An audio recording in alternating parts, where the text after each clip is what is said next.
Hello everyone, आपण आज heart सिरीजचा next part बघूया। मनुष्याच्या हृदयामध्ये म्हणजे हार्टमध्ये 4 चेंबर म्हणजे 4 कप्पे असतात। ती 4 चेंबर ते 4 कप्पे कुठली?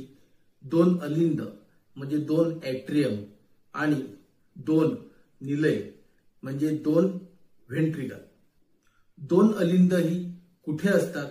ही हार्टच्या म्हणजे हृदयाच्या वरच्या साईडला असतात म्हणजे अप्पर साईडला असतात आणि 2 निलय म्हणजे व्हेंट्रिकल हे कुठे असतात? हे हार्टच्या म्हणजे हृदयाच्या खालच्या साईडला असतात म्हणजे लोअर साईडला असतात।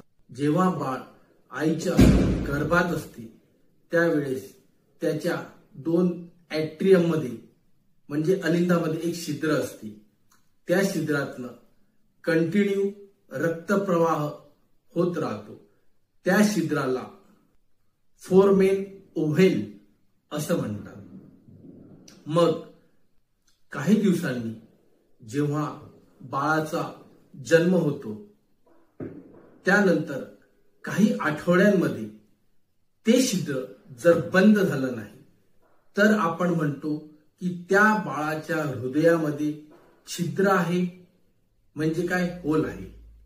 मग अशा वेळेस किंवा ज्या व्यक्तीमध्ये हे लक्षणे दिसतात त्यावेळेस त्या बाळाला किंवा त्या व्यक्तीला ब्लू बेबी सिंड्रोम आहे असं आपण म्हणू शकतो। नेक्स्ट आहे, जेव्हा आईची गर्भधारणा असते त्यावेळेस सर्वात प्रथम फॉर्मेशन म्हणजे तयार होणारा ऑर्गन म्हणजे अवयव तो कुठला आहे?